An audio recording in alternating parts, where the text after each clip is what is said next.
everybody, Dan Illman, Mike Beer, taking a look at the DRF race of the day for Thursday, October the 17th. It's race number 8 at Keeneland. We're going a mile and a 16th on the turf for fillies and airs. Nice third level allowance. Who says that have to be a stakes race every day? We like third level allowances. Before we take a look at the field, remember that you can get 10% off all DRF past performances by accessing the QR code on your screen. Shop now and use the coupon code DRFTV 10. Here's the field for race number 8 at Keeneland on Thursday. Access free formulator past performances on the race of the day event page at DRF.com. We've got 12 in here, and although the 4 Saffron Moon hasn't run in about 11 months, I think you can argue this talented mare is the horse to beat.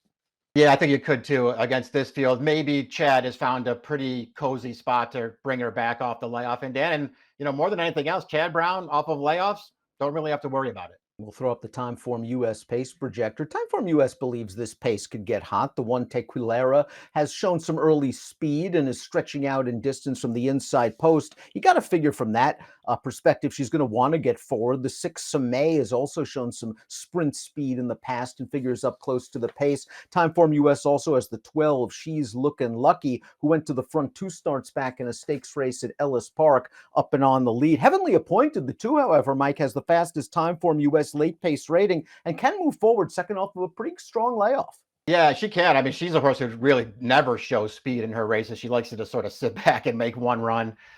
We'll see if this thing sets up well for her. I won't really argue with the 3 horses that Timeform US has up front in this race. That kind of seems like how it might play out. And Tequilera is going to drop in a class slightly after that race at Kentucky Downs. I thought that was a pretty strong, high-level allowance field. She's going to be stretching out again. She was a well-beaten third in the Gallaret earlier this year over a very soft turf course. I've always tried to make Tequilera a horse that could win at this level or even higher, and I've kind of given up.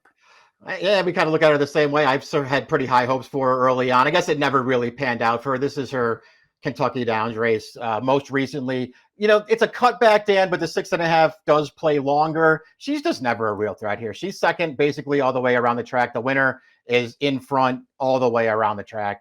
Tequilera can't really make a race of it. I'm a fan of hers. I think there's a good trip coming in this race. I couldn't really talk myself into her on top. Heavenly Appointed, again, as the fastest Timeform US late pace rating, would benefit if the pace is strong up front as expected. Has some excuses for her last few races. The last race was a Kentucky Downs. She didn't have to like that surface. The time before that, they ran her 1.5 miles against stakes horses. That's probably stretching her distance ability. 3 starts back, only kind of an even performance. I really wish I liked that race a little better.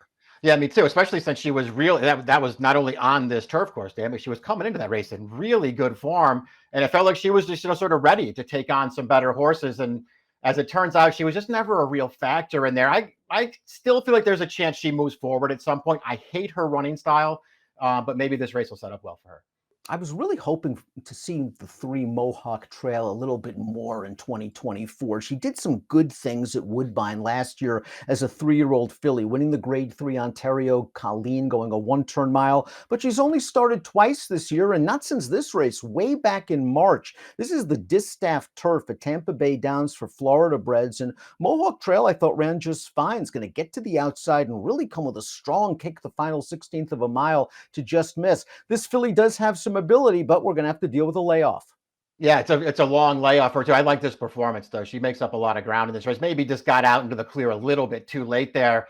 I'm with you, Dan. She was good as a 3-year-old, and it felt like maybe off of that race that we just watched, like there was better to come for her. And unfortunately, she hasn't run since. So you just assume something went wrong for her. This is a really good spot for her to come back in, though, Dan. She fits right in with these horses. I'm using this horse. Saffron Moon is the number 4, and this horse scored at Keeneland over course and distance, 2 starts back, and just got a nice trip that day. Very tactical, sat in the second flight, made a 3-wide bid turning for home, and looked strong the final 16th of a mile. They ran her once more in 2023, and she just happened to catch the freakish North American debut of Star Fortress, who really seemed to appreciate the conditions that day. I thought Saffron Moon ran just fine, although obviously no match for the winner. The long layoff you mentioned usually isn't a concern for Chad, and the Keeneland clockers, they like what they see from Saffron Moon. She's a strong contender.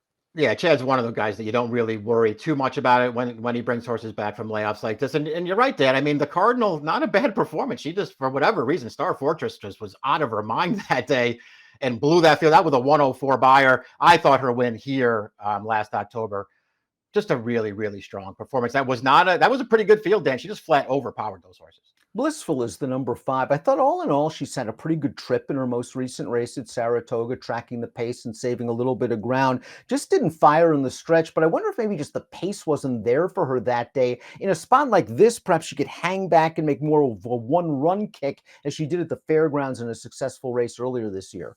Yeah, I mean, I appreciate that she has some real versatility to her because they can go forward with her and she's fine on the lead. But if you have to take her back a little bit, she's fine with that too.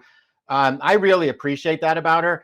I just, I just happen not to be much of a fan of hers anymore. I mean, she's another horse who it felt like early on had a chance to be all right. And I just haven't seen her really step out there on the racetrack and run that race that makes me feel like she's, going to turn out to be a really good horse. I just don't think it's happened for her. The 6 Samay was a Group 1 winner in her native Peru, still seeking her first win since shipping to North America. She's had 5 tries, but it seems like she's rounding herself back into form. A good runner-up effort, 2 starts back, going 5.5 when she showed big speed at Ellis Park. Last time out at Kentucky Downs going a mile, Samay ran fine from off of the pace, once again getting second, this time at a pretty big price. Her versatility from a running style standpoint should serve her well here. Yeah, it should. And we'll see how aggressive they decide to get because it's obvious from the race 2 starts back that if they decide they want to go with her, they could just easily put her on the lead here. I didn't really trust her, Dan.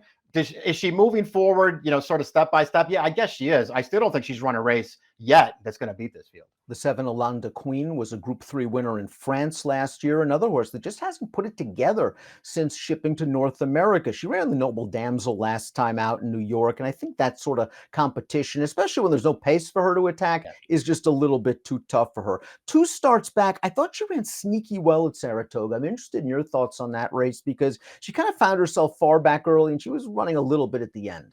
Yeah, I had to study at the start of that race at Saratoga, 2 back, wound up sort of outrun a little bit. And then I personally, Dan, thought that everything sort of worked out okay for her after that in that race. And to me, it was a good field. To me, she just wasn't really good enough. And, I only say that because I was interested in her that day because her race at Indiana prior to that, July 6th, I'm not so sure she wasn't going to win that race if she did not get totally checked out of the race in mid-stretch. So she ran really well that day. I didn't think she ran nearly as well at Saratoga in her next start. And even if you want to give her a pass for that last one, it was one wire to wire. I mean, you got to show up and run better than that. Watch This Birdie is the number 8, a horse going 3rd off the layoff for a very good trainer in Nacho Correas. This horse finished ahead of Blissful 2 starts back again in that race that didn't have a lot of pace at Saratoga, but she was running on at the end. And last time out, it was Kentucky Downs. Maybe that wasn't her best surface. So I think she could be a bit dirtied up coming into this race and could get the right setup. Yeah, I agree with all that stuff. One of the, if I was going to take, one of the deeper closers, I would probably take this horse, especially at the price she figures to be. Really good trainer in her corner. Now 3rd back off the layoff. I don't care about the Kentucky Downs race last time. Bally Bell was entered in a stake last time out at Horseshoe Indianapolis. She was dismissed at 83-1. She ran like an 83-1 shot from a tough outside post position. Her start 2 starts back was at Churchill, again dismissed at a big price in an allowance race. She ran a little bit better than her odds, but she was well beaten. I just want to see a little bit more late pop from this one. Yeah, just thought she was really, really hard to make a case for based on what she's done so far. She's won once on the turf. It was over 2 years ago at the Meadowlands against a horrendous field. Towhead's coming off a win at Horseshoe Indianapolis. We're going to take a look at that race right now. And she comes with a late run and kind of snatches victory from the jaws of defeat. It looks like she's in a lot of trouble. This horse on the lead is still going. This horse on the lead is going to start getting tired, and Towhead's going to just get up in the shadow of the wire. Yeah, she's got the best finish in here for sure. I think her rider really helped her out a little bit there, Dan, because he did not take her wide around that final turn there. This was not a race where she could have afforded to give up any ground at all, and it was just enough. And she got there. Listen, she's 20-1 on the morning line for Maker, coming off a win. I really wanted to like her chances in here, and I ultimately just couldn't talk myself into her. This is really an interesting spot for the 11 Aussie Girl who made the first 14 starts of her career overseas, and they did not want to stretch her out at all. They kept her in sprint races, and she did some good things. She speed popped him in a stake 2 starts back at the Curragh. She broke right on top and took him every step of the way and seemed to finish strong. Then she went to the sidelines, and she made her first start off a long layoff at Kentucky Downs, and she caught Ag Bullet, who just really seemed to appreciate Kentucky Downs and freaked out that day. Now Aussie Girl gets Lasix. Maybe she'll show some speed stretching out in distance, Mike, for Will Walden, who's been doing some good work. But I have to admit, the distance is worrisome. Yeah, the distance is worrisome. I mean, if nothing else, everything that you said about her is true, Dead. And if nothing else, she's a real wild card in here. Stretching out with speed, we'll see how she handles the distance. I don't really care about her most recent start, but she drew not a great post. If you feel like they're going to the front here, Irad's taking them out. She's 5-1 on the morning line. Not a price that gets me interested. And there's no guarantee that that European speed is going to translate to good speed here. She may break sharp and she may show speed, but not the kind of speed she could be facing from several on the inside. The 12 is She's Looking Lucky, and just from a form standpoint, she fits this race like a glove. She won an allowance race 3 back. She earned stakes placings in her last 2 starts. Let's watch She's Looking Lucky's most recent race. She finished a good second at Kentucky Downs, and it was a good effort for She's Looking Lucky. I mean, her turf form since they made the surface switch, it's just really good. There's really nothing at all to knock about what she's done so far. She's got speed there. The outside post isn't ideal, but she's got the speed to maybe overcome it. She's Looking Lucky. A good effort last time out, only beaten by a head. Before we take a look at our top selections, please click the subscribe button on the Daily Racing Form YouTube channel for the latest DRF videos. Top pick time, Thursday race of the day. Saffron Moon off the layoff, usually not a problem for Chad Brown, and tactical enough to settle in behind what could be a solid pace. Yeah, we'll see how short she goes in here. Then it feels like maybe she's going to take a ton of money in here, but maybe deservedly so. I think it's a great spot for her. Ultimately, the more I went through the race, the more the only horses I really wanted were the 3 and the 4, and they're both off of pretty long layoffs in here. I sided with Chad. I just think he's maybe a little bit better in these situations. Aussie Girl needs to be more than 5-1, her morning line price, and I'm not sure that's going to be the case with Irad taking the mount and those quality European running lines on display, but she did some good things over there, sort of an Americanized style. I think Lasix On's going to help her as well. Will Walden's doing very well, but I need a price in this race, and I'm not sure I'm going to get it. 11,437 for me, 4,312 for me. It's the DRF race of the day. It's at Keeneland on Thursday. Good luck. Hey, buddy. Let me tell you something. If you really enjoyed this great content, just click the like and subscribe button right here. And if you enjoy the race of the day, stakes, previews, and lots more starring me, please click right here. You're not gonna regret it.